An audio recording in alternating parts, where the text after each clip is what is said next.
People, get on Genshin Impact. We've got events to do. Lantern Rite is here. We're in Genshin Impact. We've got the Lantern Rite Festival upon us. You can see the lantern disguised, decorations, whatever they're called. We've got stuff to do. And I mean, in this video, we're going to break down everything that you have to do for the most part. You know, not going to go into super duper detail for some of them, but you know,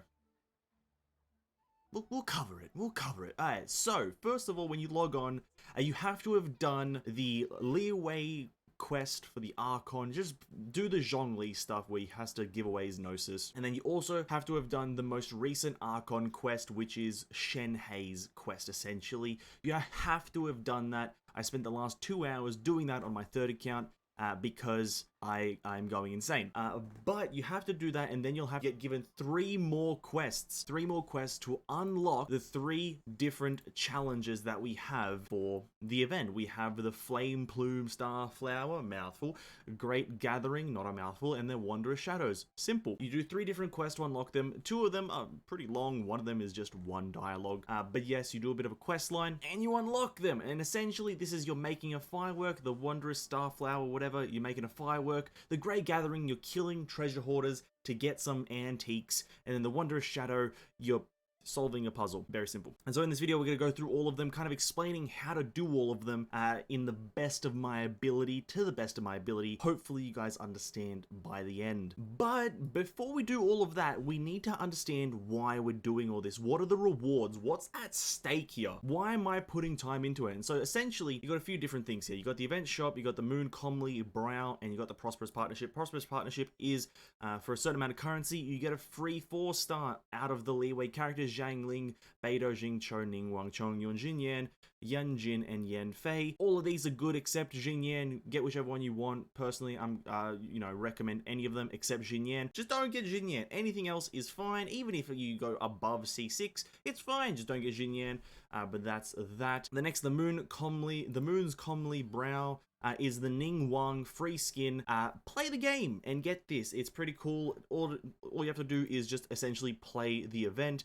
You need 2400 Affluence, 2400 or 2200 Immaculate, and then 1800 Conquest Talismans. Pretty straightforward. It's just playing the event. You can view the skin in here. It's fucking amazing. Look at it. If you don't have this skin after this event, you're pretty much the worst. But that's that, and then the event shop is buying stuff. We can actually see them. I thought you wouldn't be able to see. We can see all the things we can get. This is like some of the firework stuff. I have no idea what it actually does, but it's the firework stuff. But this is the currency called the Affluence Talismans. You can buy the firework things and some of these fragments and Hero's Wit. Second shop is the Immaculate Talismans. You can buy some decorations for your teapot. And then the last one is the Conquest Talismans, which is the most important. You get a crown, which is the best reward you can get. And then you get a bunch of these Leeway talent level up books, which is amazing as well. These are always welcome for everyone. Obviously, if you're going for Ganyu or Zhongli in the next few hours, you might want to try to get these.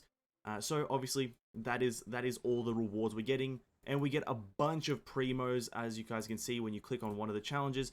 You go in here and you get a bunch of primos. You got 30 here, probably 30 there, and 30 here. Just a bunch of 30s everywhere. So that is all the rewards we're getting. Obviously, you get all these talismans rather, as you play the event. So that's how that works. But now onto the actual gameplay of this all here, and we'll start off with the Flame Plume Starflower event. I'm checking to see what it's called again because it's too much of a mouthful. But onto that one. So for the firework event, as I'm going to call it now, essentially, you have to go into your inventory. You'll get this item called the launch tube after you do the quest. You place it down on the ground. It will land in front of you. You interact with it, at least the smelt part of it, and you'll be given this screen. Now, you unlock these ones as the days goes on, but at the start, you'll have these 2 here available. I've already done it just so I know what's happening, and so we'll go on to the second one here, and it's quite a simple gameplay loop. It's a bit of trial and error, if you will, trying to gauge what you need to do, but essentially you start smelting and you're presented with this menu here. On the left, you have the parameter overview, which we'll explain in just a second, and then you have these 3 areas that are clickable, which indicate the color, size, and height. Now we'll start off with the size because it just tells, like, there's a weird marker here that tells you to do it, but essentially you'll have a single smelt, and on the right here, you have your smelting techniques, which I haven't really understood the cost of it, but there's a different cost for each of these smelting techniques. And the first one will slightly increase it, the second one moderately, decisive boldness the third one greatly, and then the meticulous, this parameter's quality will increase moderately to greatly, and during a single smelting, the two adjacent parameters will also receive a slight to the moderate increase in quality. It's all about using different techniques to increase this bar here in the middle to a certain area. So let's say we want to greatly increase it. We have a massive chunk of it here, and that cost us somewhere of 18 of these things here. We do another great one, and it lands right here between this orange, and that right there is a perfect kind of part of, well, the size. We don't need to have increase the size in any way, shape, or form anymore. So we can now go on to the color. For the color, we don't need a great one. We can just go with a moderate. We hit with the moderate right there. That's nice. Then we switch to a small, or rather slightly increase it. We switch to that, do it, and it still lands in the perfect. So far we're still good. And then we go over to the height. Same thing. We'll do a bit of a moderate here increase. Goes to there. We'll do a second moderate, and it lands right in the perfect. And you know that you've made a perfect firework by the 3000 rating right here at the top. Quality rating 3000.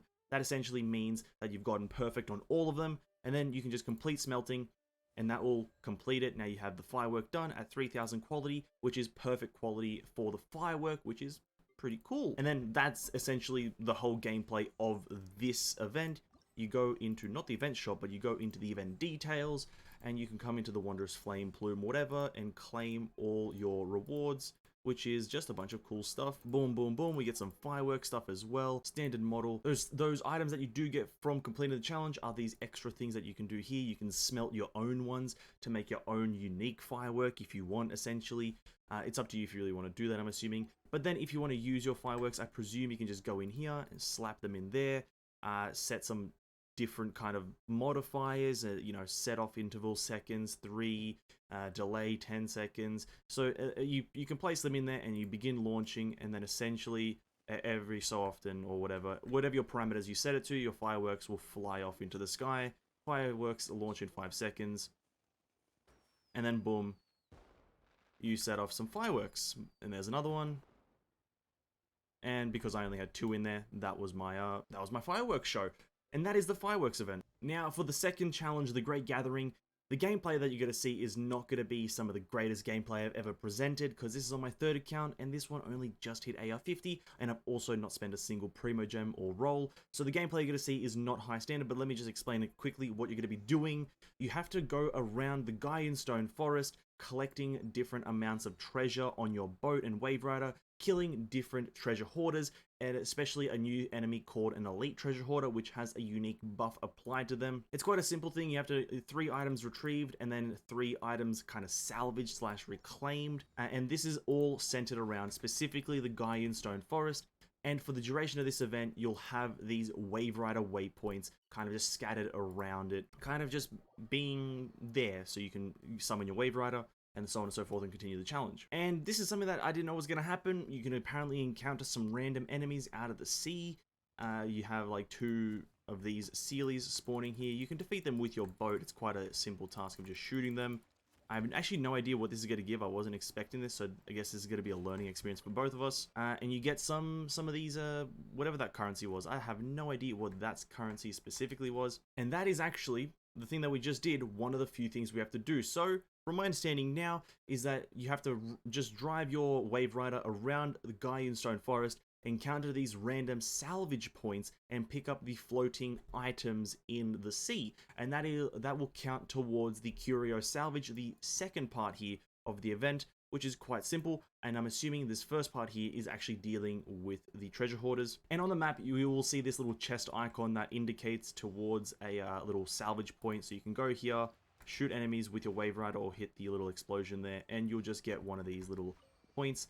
And the chests will kind of stream together. So now this one is over here. I'll have to kill some more enemies, and so on and so forth. And then I'll be back to you guys once we get to the treasure hoarders. Yeah, pretty straightforward. Just killing some Sealies. My favorite enemy. Oh yeah. Kill them, claim another bit of loot, and then continue onwards. Arr, ya treasure hoarder scum. Now, when you arrive to the area on land that you have to defeat the treasure hoarders, this is where there's a specific mechanic that you'll have to pay attention to, and that is this big treasure hoarder here, I think called Carmen. you'll see this little red marker above his head. This means that he has a large damage resistance. To get rid of that damage resistance, you'll see a crate of fireworks here. You can go up to it, pick up a firework, and you'll have your T available for use. You just need to walk up to Carmen, press T, and it will get rid of that circle and deal a bunch of damage. Now, I will be honest, the gameplay you're about to see, again, like I said, not going to be the greatest, not a strong account, but essentially, you have to kill all these treasure hoarders. It doesn't really matter how long it takes, there's no time limit here. You can use all the fireworks, there is a limit to how many there are though, so be careful definitely with your firework usage. If you definitely don't have a strong team, be careful with that. Okay, this is a rather lengthy process, I'll be back to you guys once I kill most of them. Okay, Carmen, come on, just die, please.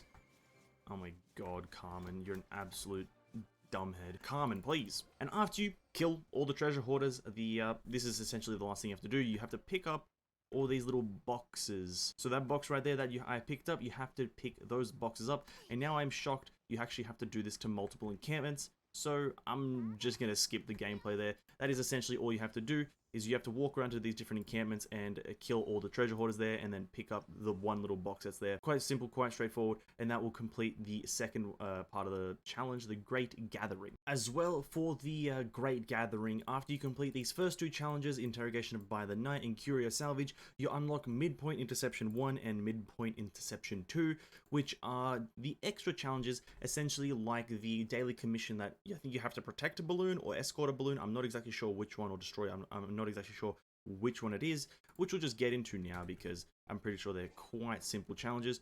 We'll see what the first bit of gameplay looks like. So, sail the Wave Rider and destroy the treasure hoarder's balloon. So, we have to interact with this little challenge point. It'll tell you which direction you have to go in. And yeah, essentially, you run alongside it, shooting your handful of things. And then there's a bit of these barrels here that you can try to line up correctly, deal a bunch of damage. It's not actually going to be a very difficult thing.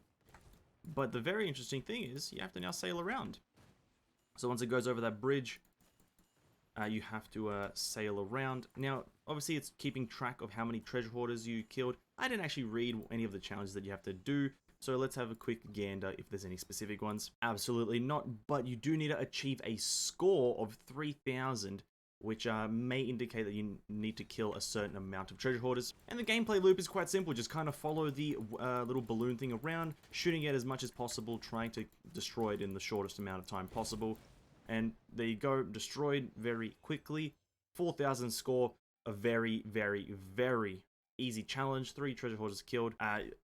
Yeah. And the last challenge, maybe by far the most difficult, hopefully not the most difficult, because I don't feel like sitting here for 3 years trying to figure out a puzzle, but it's a puzzle one. It is called the Wondrous Shadow, I believe.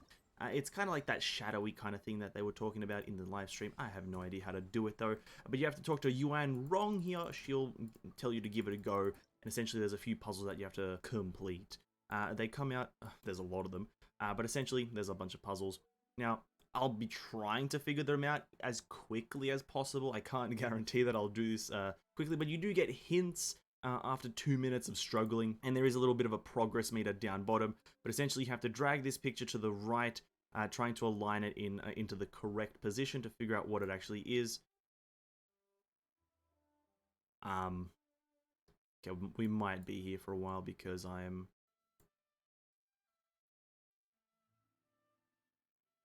Pay attention to that little progress meter down bottom. Okay, it's the Jade Palace, I think. Is that not it right there? Or is it just like...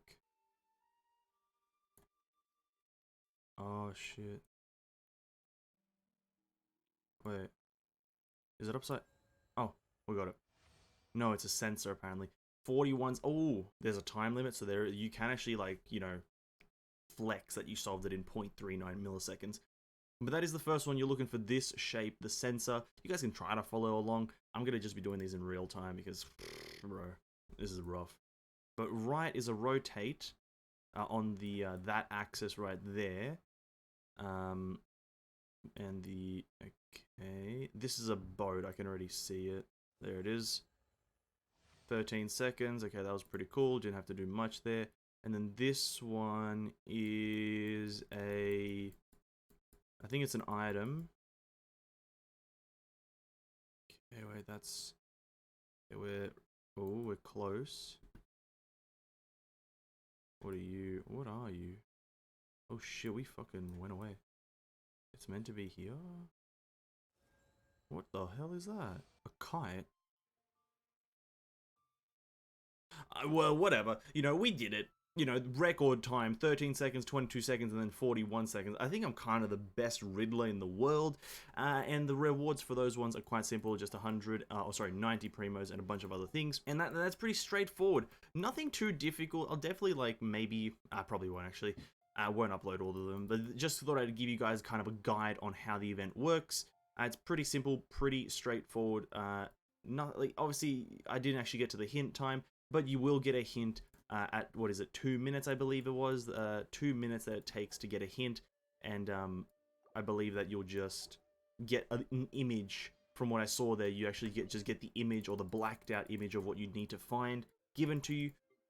So if we go back into it right here, you get a blacked out image right here, which is the hint, and you're essentially just looking to make that shape, which is, definitely not the easiest thing to do, but there you can see I just slightly saw a glimpse of the image. Try to fix it up here a bit more. Am I going towards the right direction? I don't believe so. But yeah, you get given a little kind of image guide. I can't even really see if I'm going towards it correctly, but yeah, that is the only hint you get, is just a blacked out image of the actual thing. But yeah, nothing crazily difficult, but can definitely prove a bit challenging if you can't really see it. And that essentially is all the challenges.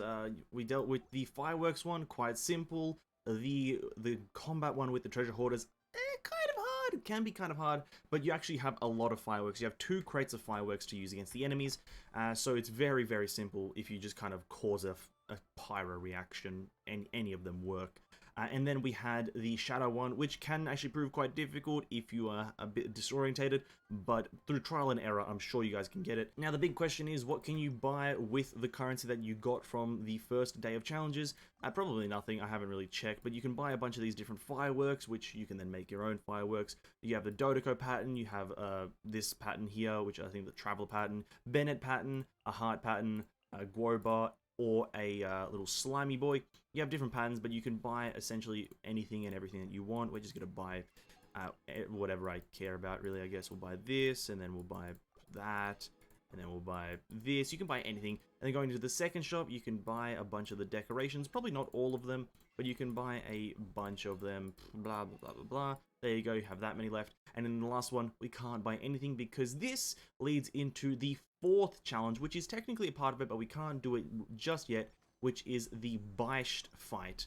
Essentially, this last one here, the Oceanic Defender, has you do the Beisht fight that we witnessed in the new Archon quest. Obviously, in the Archon quest, we witnessed it on a very, very, very small scale. We did like maybe 10% of the fight, maybe 20% of the fight.